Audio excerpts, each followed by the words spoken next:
श्री वारा पुराण 5वां अध्याय। रैब्य मुनि और राजा वसु का देवगुरु बृहस्पति से संवाद तथा राजा अश्विरा द्वारा यज्ञ मूर्ति भगवान नारायण का स्तमन एवं उनके श्री विज्ञ में लीन होना। राजा अश्विरा बोले, मुनिवरों, मेरे मन में एक संदेह है, उसे दूर करने में आप दोनों पूर्ण समर्थ हैं। उसके फलस्वरूप मुझे मुक्ति सुलभ हो सकती है। उनके इस प्रकार कहने पर योगेश्वर परम धर्मात्मा कपिल मुनि ने यज्ञ करने वालों में श्रेष्ठ उस राजा से कहा। कपिल जी ने कहा, राजन, तुम परम धार्मिक हो, तुम्हारे मन में क्या संदेह है, बताओ, उसे सुनकर मैं दूर कर दूंगा। राजा अश्विरा बोले, मुनि, मोक्ष पाने का अधिकारी कर्मशील पुरुष है या ज्ञानी, मेरे मन में यह संदेह उत्पन्न हो गया है। यदि मुझ पर आपकी दया हो तो इसे दूर करने की कृपा करें। कपिल जी ने कहा, महाराज, प्राचीन काल की बात है, यही प्रश्न ब्रह्मा जी के पुत्र रैब्य तथा राजा वसु ने बृहस्पति जी से पूछा था। पूर्व काल में चाक्षुष मनवंतर में एक अत्यंत प्रसिद्ध राजा थे जिनका नाम था वसु। वे बड़े विद्वान और विख्यात दानी थे।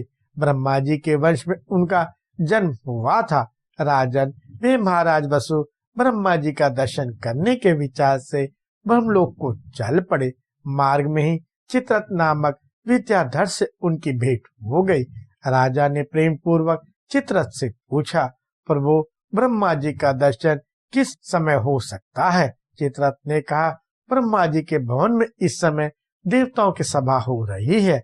ऐसा सुनकर वे नरेश ब्रह्म भवन के द्वार पर ठहर गए। इतने में वहां तपस्वी रैब्य भी वहीं आ गए। उनको देखकर राजा वसु के मन में बड़ी प्रसन्नता हुई। उनका रोम रोम आनंद से खिल उठा। तदंतर रैब्य मुनि की पूजा करके राजा ने उनसे पूछा, मुने, आप कहाँ चल पड़े?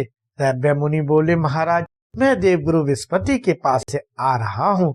किसी कार्य के विषय में पूछने के लिए मैं उनके पास चला गया था। रैब्य मुनि इस प्रकार बोल ही रहे थे कि इतने में ब्रह्मा जी की वह विशाल सभा विसर्जित हो गई। सभी देवता अपने अपने स्थान को चले गए। अतः अब बृहस्पति जी भी वहीं आ गए। राजा वसु ने उनका स्वागत सत्कार किया। तत्पश्चात तीनों ही एक साथ बृहस्पति के भवन पर गए। राजेंद्र, वहां रैब्य, बृहस्पति एवं राजा वसु तीनों बैठ गए। सबके बैठ जाने पर देवताओं के गुरु बृहस्पति ने रैब्य मुनि से कहा, महाभाग, तुम्हें तो स्वयं वेद एवं वेदांगों का पूर्ण ज्ञान है। कहो, तुम्हारा मैं कौन सा कार्य करूं? रैब्य मुनि बोले, बृहस्पति जी, कर्मशील और ज्ञान संपन्न इन दोनों में पूर्ण मोक्ष पाने का अधिकारी है। इस विषय में मुझे संदेह उत्पन्न हो गया है।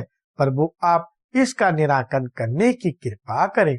बृहस्पति जी ने कहा, मुने, शुभ या अशुभ जो कुछ भी कर्म करे वह सबका सब भगवान नारायण को समर्पण कर देने से कर्म फलों से लिप्त नहीं हो सकता। द्विजवर इस विषय में एक ब्राह्मण और विहार का संवाद सुना जाता है। अत्रि के वंश में उत्पन्न एक ब्राह्मण थे। उनकी वेदाभ्यास में बड़ी रुचि थी। वे प्रातः, मध्याह्न तथा साय त्रिकाल स्नान करते हुए तपस्या करते थे। श्यामन नाम से उनकी प्रसिद्धि थी। एक दिन की बात है, वे ब्राह्मण धर्मारण्य क्षेत्र में परम पुण्यमयी गंगा नदी के तट पर स्नान करने के उद्देश्य से गए। वहां मुनि के निष्ठुरक नाम के व्याग को देखकर उसे मना करते हुए कहा, भद्र, तुम निंद कर्म मत करो। तब मुनिवर पर दृष्टि डालकर वह व्याध मुस्कुराते हुए बोला, द्विजवर, सभी जीवधारियों में आत्मा रूप से स्थित होकर स्वयं भगवान इन जीवों के वेश में क्रीड़ा कर रहे हैं। जैसी माया जानने वाला व्यक्ति मंत्रों का प्रयोग करके माया फैला देता है, ठीक वैसे ही यह प्रभु की माया है। इसमें कोई संदेह नहीं करना चाहिए। विप्रवर, मोक्ष की इच्छा करने वाले पुरुषों को चाहिए कि वे कभी भी अपने मन में अहम भाव को ना टिकने दे। यह सारा संसार अपनी जीवन यात्रा के प्रयत्न में संलग्न रहता है। हाँ, इस कार्य के विषय में अहम अर्थात मैं करता हूँ, इस भाव का होना उचित नहीं है। जब विप्रवर संयम ने निष्ठुरक विहार की बात सुनी तो वे अत्यंत आश्चर्य युक्त होकर उसके प्रति यह वचन बोले, भद्र, तुम ऐसी युक्ति संगत बात कैसे कह रहे हो?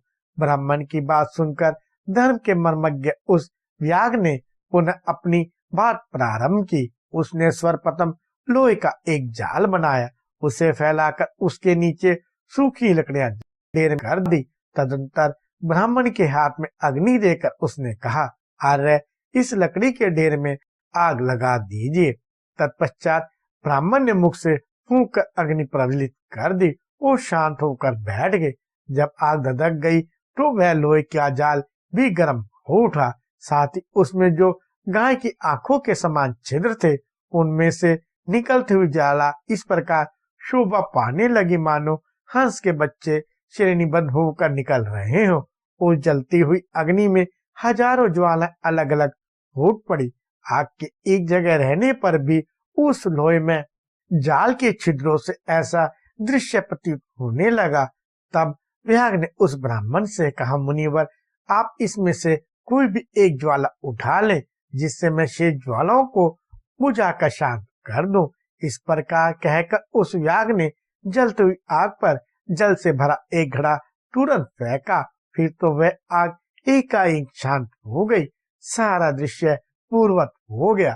तब व्याघ्र ने तपस्वी से मन से कहा, भगवान, आपने जो जलती आग ले रखी है वह उसी अग्निपुंज से प्राप्त हुई है, उसे मुझे दे दें, जिसके सहारे मैं अपनी जीवन यात्रा संपन्न कर सकूं। व्याघ्र के इस प्रकार कहने पर जब ब्राह्मण ने लोहे के जाल की ओर दृष्टि डाली तो वह अग्नि थी ही नहीं। वह तो पूंजीभूत अग्नि के समाप्त होते ही शांत हो गई थी।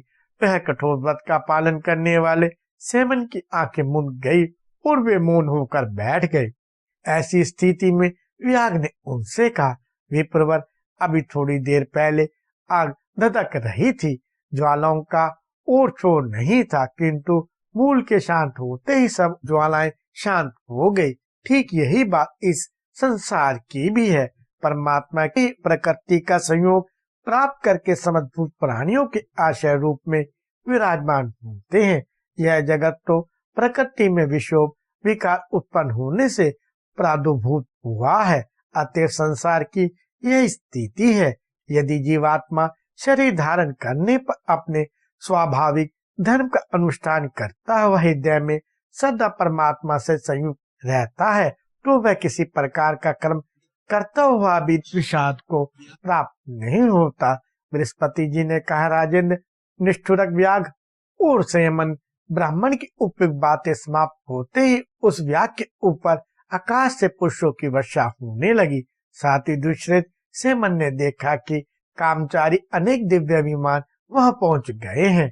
वे सभी विमान बड़े विशाल एवं भांति भांति के रत्नों से सुसज्जित थे, जो निष्ठुरक को लेने आए थे।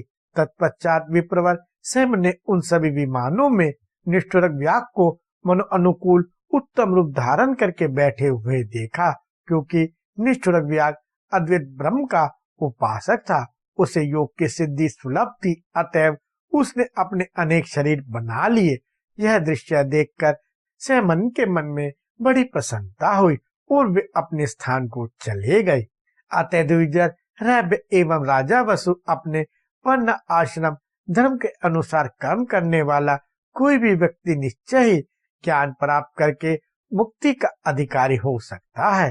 राजन, यह प्रश्न सुनकर रैब्य और वसु के मन में जो संदेह था वह समाप्त हो गया। अतः वे दोनों बृहस्पति जी के लोक से अपने अपने आश्रमों को चले गए। अतएव राजेंद्र, तुम भी परम प्रभु भगवान नारायण की उपासना करते हुए अभेद बुद्धि से उन परम प्रभु परमेश्वर की अपने शरीर में स्थिति का अनुभव करते रहो। भगवान वहारा कहते हैं, पृथ्वी मुनिवर कपिल जी की यह बात सुनकर राजा अशिरा ने अपने यशस्वी ज्येष्ठ पुत्र को, जिसका नाम स्थूलशिरा था, बुलाया और उसे अपने राज्य पे अभिषेक कर वे स्वयं वन में चले गए। नैमिषारण्य पहुंचकर वहां यज्ञ मूर्ति भगवान नारायण का स्तवन करते हुए उन्होंने उनकी उपासना आरंभ कर दी। पृथ्वी बोली, परम शक्तिशाली प्रभु, राजा अशिरा ने यज्ञ पुष्प भगवान नारायण की किस प्रकार स्तुति की और वह स्रोत कैसा है, यह भी मुझे बताने की कृपा करें। भगवान वाराह कहते हैं, राजा अश्विरा द्वारा यज्ञ मूर्ति भगवान नारायण की स्तुति इस प्रकार हुई। जो सूर्य, चंद्रमा, अग्नि, इंद्र, रुद्र तथा वायु आदि अनेक रूपों में विराजमान है, उन यज्ञ मूर्ति भगवान श्री हरि को मेरा नमस्कार है, जिनके अत्यंत भयंकर दाढ़ है। सूर्य एवं चंद्रमा जिनके नेत्र हैं, संवत्सर और दोनों ऐन जिनके उदर हैं, कुछ समूह जिनकी रोमावली है, उन प्रचंड शक्तिशाली यज्ञ स्वरूप सनातन श्री हरि को मैं प्रणाम करता हूँ।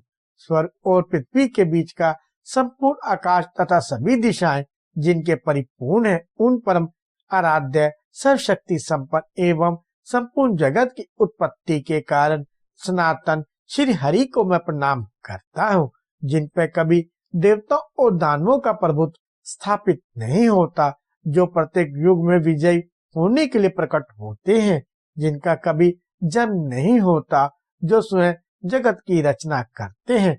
उन यज्ञ रूपधारी परम प्रभु भगवान नारायण को मैं नित्य नमस्कार करता हूँ, जो महातेजस्वी श्री हरि शत्रुओं पर विजय प्राप्त करने के लिए महामाया में परम प्रकाश युक्त ज्वालायमान सुदर्शन चक्र धारण करते हैं तथा शांग धनुष एवं शंख आदि से जिनकी चारों भुजाएं सुशोभित होती हैं, उन यज्ञ रूपधारी भगवान नारायण को मैं नित्य नमस्कार करता हूँ, जो कभी 1000 सिर वाले, कभी महान पर्वत के समान शरीर धारण करने वाले तथा कभी त्रसरेणु के समान सूक्ष्म शरीर वाले बन जाते हैं। उन यज्ञ पुरुष भगवान नारायण को मैं सदा प्रणाम करता हूँ, जिनकी 4 भुजाएं हैं, जिनके द्वारा अखिल जगत की सृष्टि हुई है। अर्जुन की रक्षा के निमित्त जिन्होंने हाथ में रथ का चक्र उठा लिया था तथा जो प्रलय के समान काल अग्नि का रूप धारण कर लेते हैं, उन यज्ञ पुरुष भगवान नारायण को मैं नित्य नमस्कार करता हूँ। संसार के जन्म मरण रूप के चक्र से मुक्ति पाने के लिए जिन सर्वव्यापक पुराण पुरुष परमात्मा की मानव पूजा क्या करते हैं तथा जिन अप्रेम में परम प्रभु का दर्शन योगियों को केवल ध्यान द्वारा प्राप्त होता है, उन यज्ञ मूर्ति भगवान नारायण को मैं नित्य नमस्कार करता हूँ। भगवान, जिस समय मुझे अपने शरीर में आपके वास्तविक स्वरूप की झांकी प्राप्त हुई, उसी क्षण मैंने मन ही मन अपने को आपके अर्पण कर दिया। मेरी बुद्धि में यह बात भली भांति प्रतीत होने लगी कि जगत में आपके अतिरिक्त कुछ है ही नहीं। तभी से मेरी भावना परम पवित्र बन गई है। इस प्रकार राजा अश्विरा यज्ञ मूर्ति भगवान नारायण की स्तुति कर रहे थे। इतने में यज्ञ वेदी से निकलकर उनके सामने अग्निशिखा के तुल्य एक महान तेज उपस्थित हो गया। अब उस शरीर का त्याग करने की इच्छा से राजा अश्विरा उसी में समा गए और यज्ञ पुरुष भगवान नारायण के उस तेजोमय विग्रह में लीन हो गए।